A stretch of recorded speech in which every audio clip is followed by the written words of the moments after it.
Incroyables sont les manipulations mystiques qui peuvent être utilisées par les sorciers.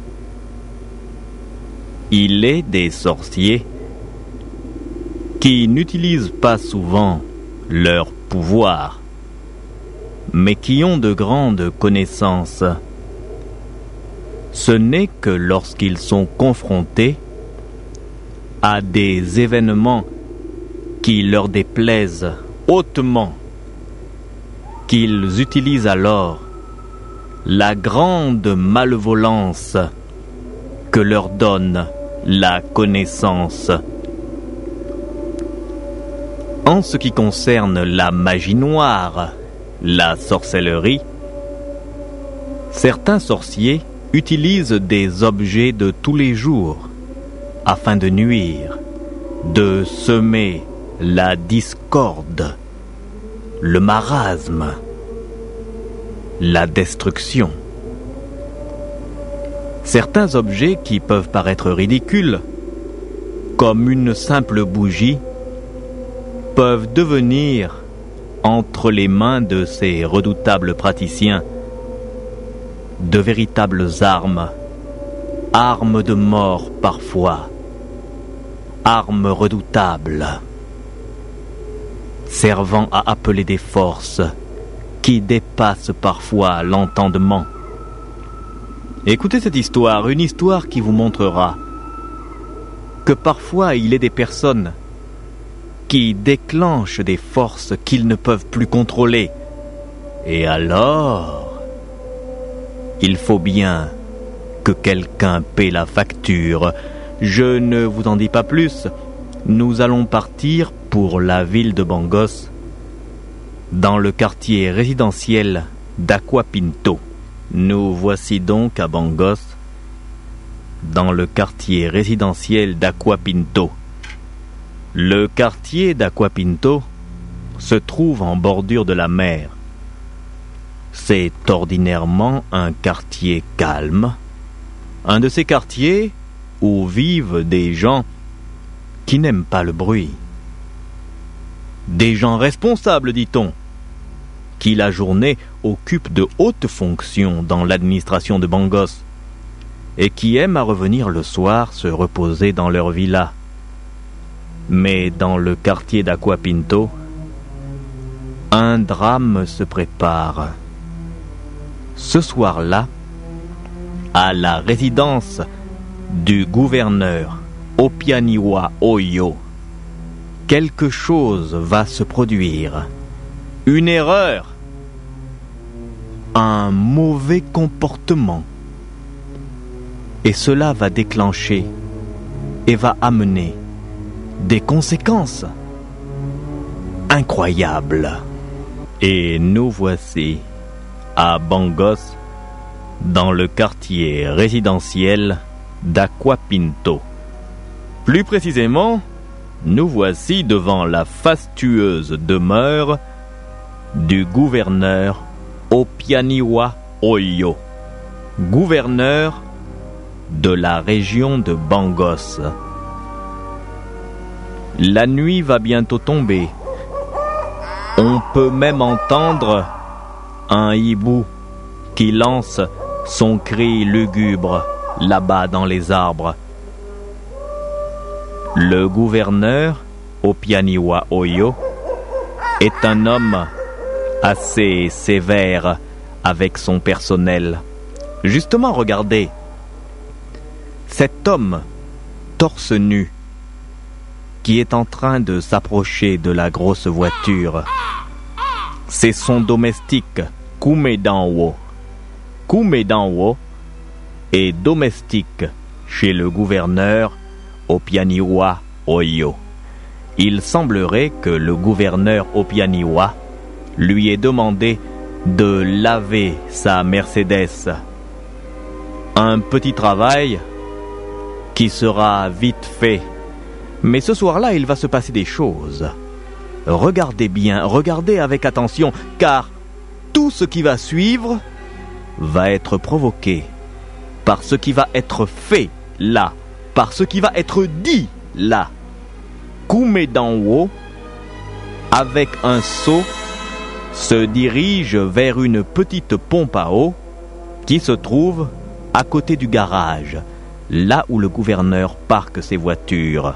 Ah, le gouverneur Opianiwa m'a dit de nettoyer encore sa Mercedes, mais elle est déjà propre. Vraiment. Moi, je suis domestique, je ne suis pas esclave ici. Je vais pomper l'eau là un peu, mais pourquoi laver encore une voiture qui brille comme ça? Vraiment. Moi, Kumedanwo, si j'avais su, je serais allé faire le domestique ailleurs, parce que le gouverneur là, il paye bien, mais l'homme là, non, vraiment, jamais content. Je vais pomper l'eau. Oh, Kume kame weda yo wo. Oh, Kume kake meda wo. Oh, Kume kake. Oui, patron? Lave la voiture. Patron. Dépêche-toi, lave ça. Je suis pressé, Patron. non? Tu n'as pas Oui. encore lavé la voiture. Je vous écoute, patron. Je t'ai dit de laver la voiture, la Mercedes est sale. Oh oui, patron. Oh. Lave la voiture, dépêche-toi. Je nettoie, Tu patron. crois que je vais Oh. attendre toute la nuit? Là, lave la voiture, je dois aller Mais quelque c'est part. propre, patron, regardez Comment là, propre? je frotte. Et je te paye, hein. La Mercedes la brille bien, Tu joues patron. avec moi. Tu joues avec moi. Tu joues avec moi. Mais patron, je ne suis pas insolent, oh. Tu es insolent. Je ne voulais pas Tu vous m'as insolencer, insolencé. patron, pardon. Tu sais qui je suis? Mais Moi, je ne me moque pas Opianiwa. de vous, Tu patron. te moques de mais moi. qu'est-ce qu'il y a, patron? Vous courez sur moi. Tu vas voir. Oh, avec la chicotte. Avec- Non, patron, on est au 20e siècle. Patron, Tu vas voir ce qui va t'arriver. patron, qu'est-ce que... Tu t'amuses avec Patron, moi. ne fais pas... C'est avec patron, moi que tu joues. C'est avec moi que tu joues. Tiens non, ça. non, patron, ne me battez pas. Tiens ça. Aïe, oh. Tiens ça. Aïe, oh. Tiens ça. Aïe, oh. Hein? Tu laves ça. Je veux que la voiture la brille. Tu as compris? La voiture doit briller. Et arrête de pleurer, hein. Et arrête de pleurer. Je veux que la voiture brille. Non mais, un simple domestique qui s'adresse à moi comme ça, le gouverneur Opianiwa Oyo. Je lui dis de laver la voiture et il ne... Dépêche-toi, hein. Si tu continues encore, je vais bien te bastonner. La chicotte là est petite, mais j'ai une autre grosse. Un bâton, un gourdin, je vais te bâtonner les côtes. Travaille maintenant, allez. Et voilà que devant la résidence du gouverneur Opianiwa Oyo, une sorte de petit drame vient de se produire. Kumedanwo, le domestique du gouverneur Opianiwa, a été chargé de laver la Mercedes. La voiture était déjà propre, mais le gouverneur Opianiwa Oyo est très exigeant. Il a vu que son domestique traînait les pieds en allant laver la voiture et l'a lavé mollement. Il a alors pris une grosse chicotte et est venu le fouetter. Kumedanwo, le malheureux domestique, a crié sa douleur dans l'air frais du soir. Son patron, le gouverneur Opianiwa, est content. Il a bien rossé Kumedanwo. Mais ce que le gouverneur ne sait pas, c'est que Kumedanwo est peut-être un domestique, mais qu'il n'est pas que cela. Ce soir-là, après son travail, le malheureux Kumedanwo, portant sur son dos les traces de la chicotte du gouverneur, rentre à sa case qui se trouve à 2 kilomètres de là, sur la route qui mène au quartier de Gorgorian. Kumedanwo avance dans l'herbe. Il est triste et plein de colère. Comment donc, au XXe siècle, un homme adulte peut se faire rosser comme un enfant à l'aide d'une chicotte et en présence de témoins? Kumedanwo, le domestique, arrive chez lui, devant la porte de sa petite case. Il entre alors dans sa maison. Il a l'air triste, mais en plus de la tristesse, il y a dans ses yeux une grande colère. Cette fois c'est trop. Le gouverneur là, il m'a frappé en public. Tous les autres boys étaient là, on m'a frappé à la chicotte. Opianiwa Oyo va apprendre que je suis peut-être domestique, mais que dans mon village, j'étais le grand sorcier. Une fois, à l'intérieur de sa case, Kumedanwo ne ressemble plus à un domestique. Ses yeux ont pris une luminosité étrange. Kumedanwo a des yeux qui tirent sur le rouge. Il y a comme des reflets rougeoyants au fond de ses pupilles. Regard maléfique, regard de sorcier. Kumedanwo veut se venger. Kumedanwo touche son dos et il voit qu'il y a un peu de sang qui coule. La chicotte de son patron, le gouverneur Opianiwa, a entaillé sa peau et lui a fait saigner le dos. Kumedanwo prend alors un grand couteau et il creuse les blessures qui ont été faites par la chicotte. Kumedanwo se coupe lui-même la chair du dos et il essaie de récupérer le sang qui coule. Il écarte les chairs qui ont été tuméfiées par la chicotte et il fait saigner les blessures que lui ont fait la chicotte en les approfondissant avec son couteau de cuisine. C'est assez douloureux. Mais Kumedanwo le fait. Il s'entaille les chairs et son sang coule. Il crie là dans sa case, alors qu'il s'entaille le dos avec son couteau. Lorsque Kumedanwo juge que son dos saigne bien, il prend une petite soucoupe et il recueille le sang qui coule de son dos. Kumedanwo s'approche alors du foyer. Il y a un petit feu allumé sur son foyer. Kumedanwo attise le feu et il dépose sur le foyer un gros paquet de bougies. Kumedanwo fait fondre la cire dans une casserole. La cire à bougies fond. Toutes les bougies fondent ensemble et Kumedanwo obtient alors une casserole pleine de cire fondue. Kumedanwo attend alors que la cire reprenne un peu de consistance et il mélange son sang, le sang qu'il vient de faire couler de son dos, à la cire. Kumedanwo mélange son sang, il remue. La cire et le sang se mélangent. Il remue, il triture. Le sang et la cire se mélangent et Kumedanwo obtient une cire à bougie rouge comme le sang. Et il triture, il patouille, il tritouille, il trifouille la cire. Kumedanwo alors modèle plusieurs bougies, des bougies qui contiennent son sang. Il remet les mèches en place et il laisse la cire sécher. Devant Kumedanwo, il y a maintenant plusieurs bougies maléficiées, faites de cire et de sang humain. Et alors là, dans sa petite case, le domestique Kumedanwo est devenu Kumedanwo Humposho, le grand sorcier de la lignée des Danwo. Et cette nuit-là, après avoir fabriqué des bougies de vengeance avec de la cire et avec son propre sang, le sang qui a coulé de son dos fouetté par son patron, Kumedanwo appelle les forces des ténèbres. Et on peut l'entendre chanter dans sa case. On peut l'entendre appeler un terrible démon nommé Kangalo. Kangalo, le maître du désordre. Kangalo, l'esprit porteur de discorde. Kangalo, celui qui se complaît dans les conflits. Kangalo, l'esprit fauteur de troubles. Kangalo.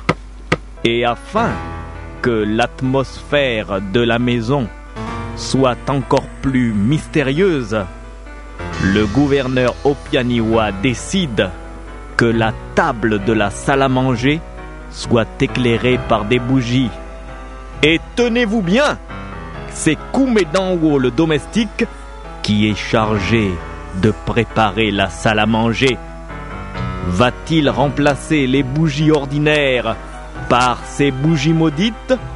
C'est ce que nous allons voir. Il faut préparer la réception. Le patron a dit que ce soir il recevait des gens très importants. Donc je fais la cuisine comme d'habitude, moi le chef cuisinier. Qui c'est qui s'occupe de la salle à manger? Il paraît que c'est Kumedanwo. Venez placer les plats et les assiettes vite, dépêchez-vous là. Allez. Bon, on va là-bas. Koumé nous appelle. Bon. Le gouverneur reçoit ce soir. Oui, c'est moi, Kumedanwo, qui m'occupe de la salle à manger. Très bien, Koumé. Bon, les autres domestiques là. Oui, mais qu'est-ce que nous on fait? Et moi je fais quoi? Joumassi, toi, tu mets les boissons là-bas. Alors tu fais une espèce de buffet là, voilà. Là. Je prends la nappe blanche là, Koumé. Oui, la nappe blanche, tu mets ça sur le buffet, tu poses. Changez les alcools forts. Vous changez aussi les rideaux là. Vous là-bas, oui. Vous poussez les assiettes, voilà, vous poussez par là. Vous faites tomber les assiettes là. Mais c'est pas moi, c'est pas moi, c'est Ernest, pas moi. tu ne sais plus servir? Non, c'est pas moi. Va à la cuisine. Mais Koumé, Va à la cuisine. Mais enfin, Koumé. Va à la cuisine. Oh, c'est moi-même maintenant qui vais arranger la table. On ne peut pas t'aider, Koumé. Koumé veut rester seul, laissez-le. C'est Koumé qui fait. C'est Koumé. C'est Koumé qui fait. Laissez Koumé. Laissez faire Koumé. Moi, Vena. Ndaosoma gagawene. Andaosoma gagawene agagawene gawa. Maintenant là, tous les autres domestiques sont sortis. C'est moi qui fais la table centrale. Moi, Koumé Danwo. Koumé Danwo. Koumé. Le patron là, Opianiwa. Oyo. Opianiwa. Oyo. Tu m'as bien chicoté, Opianiwa. Tu m'as bien chicoté, Oyo. Aujourd'hui, grande vengeance. Tu reçois des gens avec l'ambassadeur Benelli. Mais les affaires que tu veux traiter là, tu as l'habitude de détourner l'argent en recevant d'abord les hommes d'affaires chez toi au lieu d'aller recevoir au palais. Toutes les affaires là vont être gaspillées. La table là, je mets bien les assiettes d'ailleurs. Malédiction. La table là va être éclairée par des bougies. Ah mon patron, tu es trop malin. Tu fais boire les ambassadeurs, tu fais boire les hommes d'affaires. Et tu traites les affaires à la lumière des bougies. Avec petite voix chuchotée, chuchotée. Pour détourner l'argent de Bangor. Et j'en mets partout. Sur tous les chandeliers. Les bougies maudites. Qui ont été faites avec mon sang. Qui ont été faites avec mon sang. Avec ma colère. Et avec la malédiction du démon Kangalo. J'ai terminé. Les invités vont arriver. Je vais bien rigoler, je vais bien rigoler, je vais bien rigoler. Je vais bien rigoler. De mon patron je serai vengé, de mon patron je serai vengé, de mon patron je serai vengé, de mon patron je serai vengé. Et c'est fini. C'est fait. La salle à manger est prête. Il ne reste plus que les invités à venir. Kumedanwo, le domestique sorcier, a préparé la table. La table sera éclairée par des chandeliers. Mais à la place des bougies ordinaires, il y aura les bougies maudites qui éclaireront la salle. Le gouverneur Opianiwa Oyo ne sait pas. Il ne sait pas encore que ce repas d'affaires va se transformer en cauchemar et même en antichambre de l'enfer. Je suis un peu nerveux. Moi, le gouverneur Opianiwa, c'est la première fois que je reçois les hommes d'affaires de la compagnie internationale Shuminanwo. C'est monsieur Benelli qui les emmène. Je pense que sur ce projet, je vais pouvoir faire un bon bénéfice. Ah, j'entends les voitures qui viennent, ils arrivent. Domestique, commencez à accueillir les invités. Vous ouvrez grand. Oui, là-bas, le portail. Oui, patron. Je les entends, il y a plusieurs voitures qui... Allez, voilà. Par ici, ouais, vous arrivez là.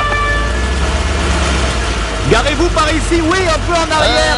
La deuxième voiture, normalement il y a 2 voitures. Où est l'autre? Ah oui, il y a encore une voiture là qui va arriver. Encore une voiture. C'est bon, c'est bon. De l'autre côté, Par ici. Bonsoir, monsieur Benelli. Et Vous bonsoir, êtes venu et, avec les hommes d'affaires. Suivez-nous avec les hommes d'affaires. Je vous proposerai un peu de champagne. Oh merci, adore Oui, alors le nous allons parler champagne. ce soir de l'affaire nous concernant. Vous savez, ce pont, eh bien, L'Elpone 6 milliards de bangos. 6 milliards de bangos. La somme, La somme est colossale. Enfin, venez. C'est très colossal, très Monsieur- colossal. ah oui, monsieur Haussmann, Oui, je tout le précise. monde- Oui, ça va. Machin pour tout le monde. Il y a Alors, du champagne pour tout le monde si quelqu'un n'a pas été servi. Non, il y a une dame là-bas qui n'a pas été servie. Voilà, côté. encore une bouteille. on amène encore une bouteille pour Anna pour servir les gens. Oui, bon alors, Je disais que il donc faudrait les la, faire passer à table. la nouvelle politique amis, de nous allons bientôt Bangos, passer à table. s'inscrit dans un cadre Dites aux domestiques d'allumer les tout bougies. à fait différent étant donné que Voilà, nous allons trinquer. Nous Chers amis, nous passons à allons table maintenant bientôt. passer à table. Quelqu'un a D'accord. retardataire? Moi je suis là en tant que technicien, vous savez. Ouais, technicien, mais ça va. l'affaire. On a toujours besoin de techniciens, vous savez. Je vous en prie, mes amis. Il est temps de passer à table. Monsieur le gouverneur, vraiment? Vous faites éclairer la table avec des bougies? Oui, j'ai pensé que cela ferait plus majestueux, d'ailleurs. Veuillez vous asseoir, voilà l'ambassadeur Benelli, vous pouvez me mettre là, à côté de moi d'ailleurs, nous allons parler. Monsieur Ostrugus de l'autre côté, voilà, installez-vous. Ce soir, il y a un sanglier que j'ai tué à la chasse, il y a 3 jours, nous allons le manger entier, n'est-ce pas? Nous ne sommes pas plus de 20. Voici les plats qui arrivent. Mais où est-il celui-là? Koumé! Koumé d'en haut! Koumé! Je suis là, patron, j'arrive, patron. Eh bien, nous allons manger. Et le repas commence dans la grande salle à manger de la résidence du gouverneur au Pianiwa, Oyo. Tout semble se passer pour le mieux. Les invités du gouverneur sont arrivés et en ce moment même, ils mangent à belles dents. Tout le monde est content. C'est un de ces repas de luxe que le gouverneur affectionne. La salle à manger est éclairée par des chandeliers dont les bougies dispensent une lumière chaude et agréable. On parle affaires, on se congratule, on trace des plans. Mais aucun des convives qui sont là ne pourrait savoir que les bougies qui brûlent d'ailleurs avec cette drôle d'odeur, une odeur qui rappelle, vous savez, la chair qui grille.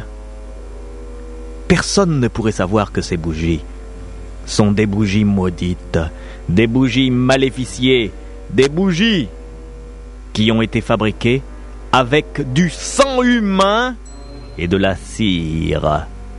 C'est le domestique Kumedanwo qui les a fait maudire par un démon et qui les a placés dans le salon de son patron afin de se venger du gouverneur Opianiwa qui l'avait chicoté. Pendant quelque temps, rien ne se passe.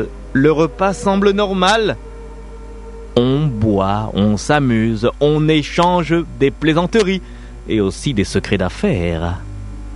On ne parle même plus millions, on parle milliards, alors vous voyez. Et pourtant, à un certain moment, Kumedanwo, qui est pourtant chargé d'apporter les plats à la grande table, disparaît et va se cacher derrière la cuisine. Kumedanwo sort alors une espèce de petit tambour et il se met à chanter une sinistre mélopée. Et avec cette chanson, c'est comme si l'enfer venait de s'abattre sur la résidence. Origine du désordre, Kangalo. Esprit porteur de discorde, Kangalo. Esprit fauteur de troubles, Kangalo. Toi qui te complais dans les conflits, aide-moi à me venger du gouverneur Oyo, Kangalo. Esprit porteur de discorde, Kangalo. Esprit fauteur de troubles, Kangalo. Toi qui te complais dans les conflits, Kangalo, aide-moi à me venger. Je t'entends. Je t'ai bien entendu. Oui, je t'entends. Ouah, ouah, je t'ai bien entendu. Oui, oui, je t'entends. Ouah, ouah, je t'ai bien entendu. Des choses vont se passer. Des choses vont se passer. Je t'entends. Je t'ai bien entendu. Oui, je t'entends. Je t'ai bien entendu. Oui, je t'entends. Je t'ai bien entendu. Des choses vont se passer. Des choses vont se passer. Kangalo. Esprit porteur de discorde. Kangalo. Esprit fauteur de troubles. Kangalo. Toi qui te complais dans les conflits. Aide-moi à me venger. Aide-moi à me venger. Tu seras vengé. Les bougies de vengeance brûlent. Tous les gens qui mangent à la table vont se lever et vont se battre. Car je suis Kangalo. Tu es Kangalo. L'esprit porteur de discorde. Tu es Kangalo. L'esprit fauteur de troubles. Kangalo.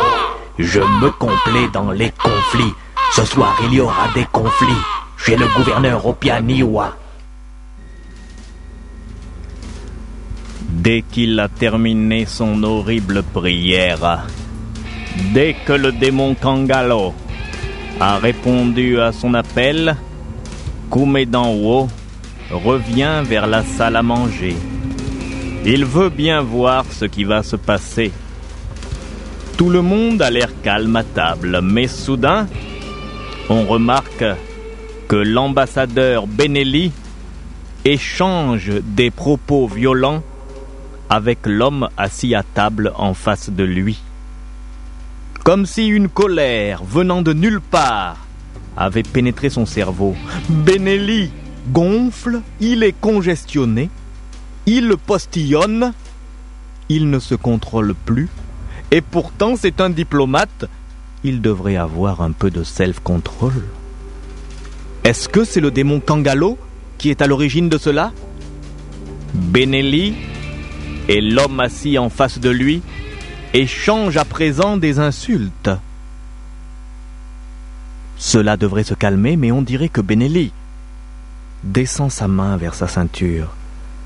Que se passe-t-il? Est-il devenu fou?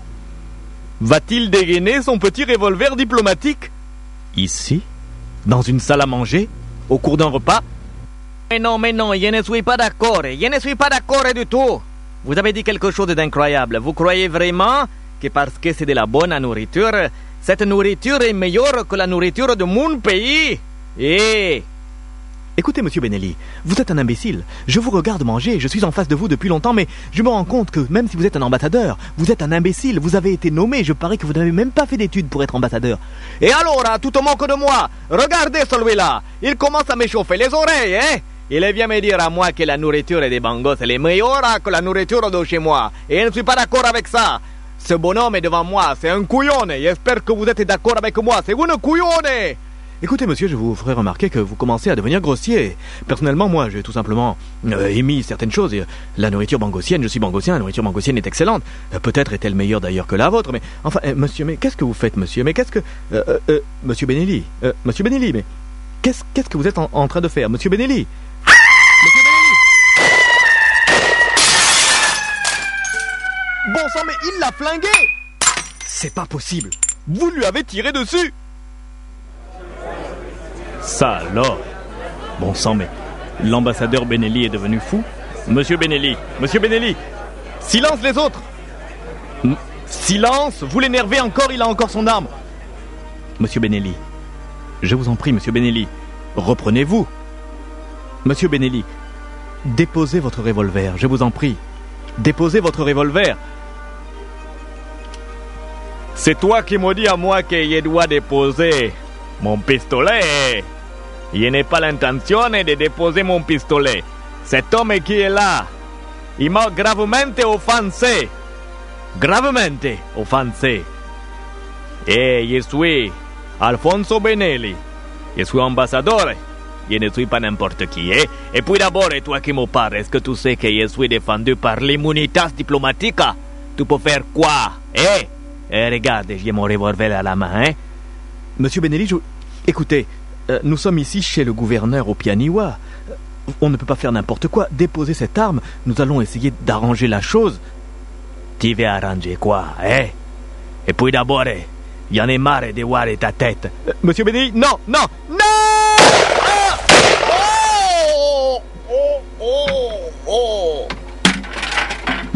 Bon sang, Benelli est devenu fou. Mais, regardez, il y en a d'autres qui sortent leurs armes. C'est un attentat. Bon sang, c'est un attentat. Ça alors, il y en a qui sont armés. Garde du corps! Garde du corps! Garde du corps! Garde du corps! Garde du corps! Ça vient de la salle à manger. Moi j'y vais voir. On a tiré sur mon patron ou quoi? J'ai entendu. On s'attaque à mon patron? Qui s'attaque à mon patron? Qu'est-ce qui se passe ici? Qu'est-ce qu'il se passe? Je sais pas ce que j'ai. Il y a des gens. Et calmez-vous. On s'est attaqué à mon patron. Vous avez une mitraillette? On s'est attaqué à mon patron. Non. Une mitrailleuse, j'ai une mitrailleuse. Vous avez une mitraillette, monsieur? Calmez-vous. Qui me pénètre le cerveau. Il ne se passe rien, mais qu'est-ce qu'il y a? Garde du corps, mais je contrôle pas mon cerveau. Le garde du corps, attention! Comme quelque chose qui me pénètre le cerveau. Il nous vise! Il y a des gens là, je crois qu'ils mais non, ont attaqué mon patron. Mais... Ils ont dû attaquer mon patron. Non, personne n'a attaqué ton patron! J'envoie une rafale. Personne n'a attaqué ton patron! Je cherche pas à comprendre. Je suis pas payé pour comprendre. Eh, garde du corps, fais pas ça! Payé pour tirer. Garde du corps! Payé pour comprendre. Fais pas ça! Tant pis pour eux.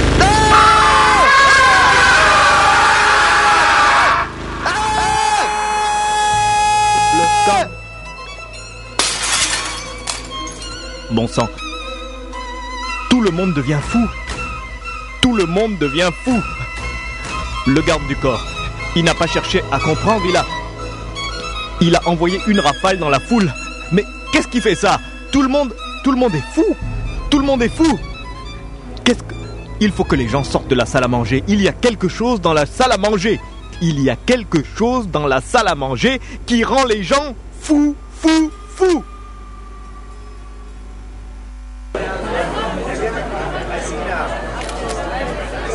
Et les convives sortent bruyamment de la salle à manger. C'est bien vrai, on ne peut en douter. Il y a, dans la salle à manger, quelque chose qui pousse les gens à commettre des actes catastrophiques.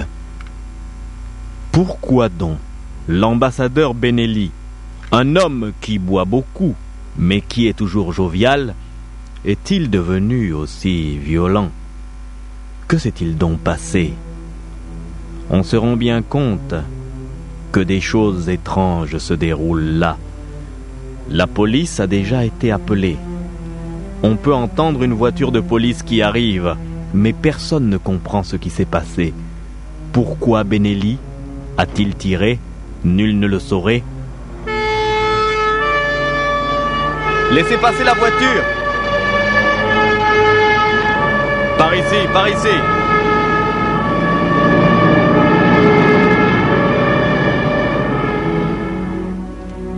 Mais qu'est-ce qui s'est passé? Commissaire Volzian, c'est incroyable. Des gens se sont mis à tirer dans la salle à manger. Des gens se sont mis à tirer? Écoutez, je vais envoyer mes hommes là-bas. Investissez la maison. À vos ordres, commissaire. Personne ne bouge, personne n'entre, personne ne sort. Qui a tiré d'abord? Le voici, commissaire. Commissario Volzian, je suis désolé. Je suis l'ambassadeur Benelli. Monsieur l'ambassadeur, j'espère que vous acceptez le fait que vous avez tiré sur ce malheureux devant vous à table. Du moins, c'est ce que tous les témoins ont dit. Écoutez, commissario, je ne comprends pas ce qui m'est arrivé pour une petite histoire de nourriture, de cuisine. Et une force terrible s'est emparée de mon cerveau et a provoqué en moi une fureur incontrôlable. Et j'ai tiré sur la personne qui discutait avec moi. Monsieur Benelli, je suis obligé de vous emmener au poste. Mais je suis ambassadeur et j'ai l'immunité diplomatique. Écoutez, l'immunité diplomatique ne vous autorise pas à tirer sur les gens. Et il y a aussi celui-là, là. Qu'est-ce qu'il a fait? Ah bah, je fais mon travail, moi. Moi, je suis garde du corps. Alors, j'ai J'ai vu qu'on a tiré sur mon patron. Alors on a tiré sur mon patron, c'est sur lui qu'a tiré ce type-là. Alors je suis arrivé et j'ai vu les gens. Tous les gens qui étaient à côté de mon patron, j'ai envoyé une rafale. Écoutez, vous êtes garde du corps, ça ne vous autorise pas à mitrailler les gens sans savoir s'ils sont coupables ou non. Combien a-t-il tué de gens? Il y a 3 morts, commissaire. Lui aussi, vous l'embarquez. Mais non, mais je faisais mon travail, enfin commissaire, Allez dans le fourgon. Vite. Évacuez-les.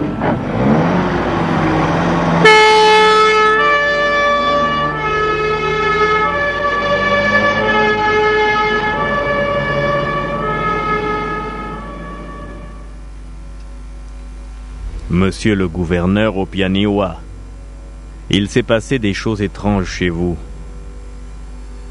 Tous les gens qui sont sortis de votre salle à manger disent qu'ils ont senti une force qui les rendait violents. Qu'y a-t-il dans votre salon, monsieur Opianiwa? Enfin, commissaire, vous me connaissez. Je suis Opianiwa Oyo, je suis le gouverneur. Gouverneur, je suis commissaire, je fais une enquête. Je vais rentrer dans le salon, je vais essayer de voir ce qu'il y a là-bas. Il est anormal que des gens comme l'ambassadeur Benelli sortent un revolver pour tirer sur quelqu'un à propos d'une discussion de cuisine.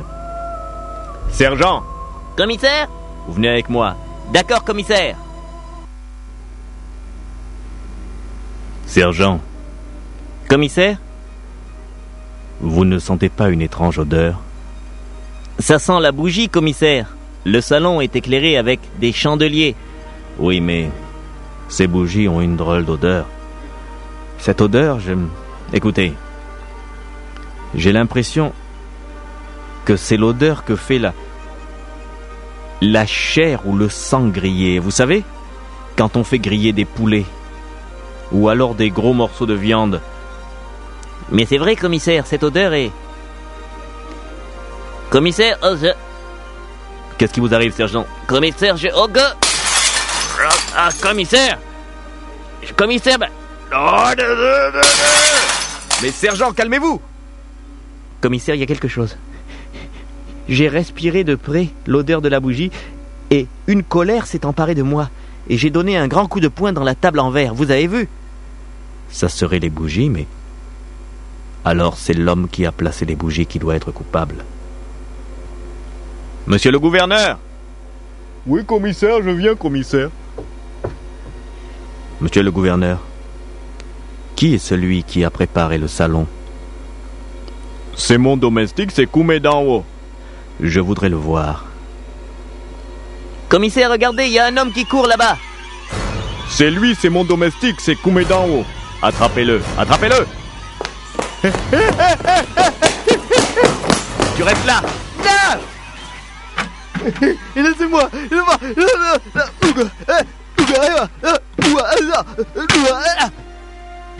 Vous allez vous calmer.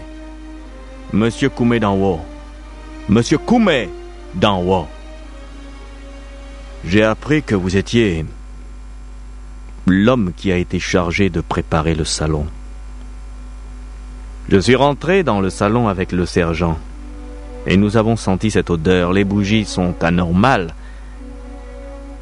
Elles donnent des accès de colère. Est-ce que par hasard, ça ne serait pas des bougies maléficiées? Qu'est-ce que vous avez fait? Pardon, commissaire. Je suis désolé, commissaire. C'est la faute au gouverneur. Quelle faute? Il m'a fouetté devant tout le monde. Grand déshonneur.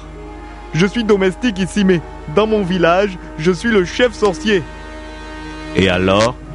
Alors, j'ai fabriqué des bougies maléficiées. J'ai mélangé mon propre sang plein de colère avec de la cire de bougie. Et j'ai appelé un démon. Et vous avez appelé un démon? C'est impossible. Les démons, ça n'existe pas. Si, commissaire, j'ai appelé un démon. J'ai appelé un démon. Je n'aurais pas dû vous le dire parce que... Maintenant que je vous l'ai dit, le démon que j'ai summoné va tout faire pour me détruire. Commissaire! Vous entendez, commissaire? Qu'est-ce que c'est? Bon sang. Commissaire, commissaire. Le démon Kangalo. Il vient pour me détruire. Commissaire! Commissaire, le démon Kangalo vient pour me détruire parce que j'ai parlé. Commissaire! Tu m'as trahi. Tu vas mourir. Commissaire! Je m'étouffe! Je m'étouffe! Je m'étouffe! Je m'étouffe!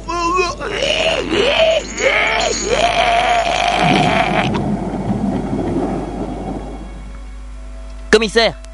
Ça va, sergent? Et Koumé? Il est mort. On dirait qu'il s'est étranglé. Ou plutôt quelque chose l'a étranglé. Il avait fabriqué des bougies de vengeance avec l'aide d'un démon. Mais il a parlé.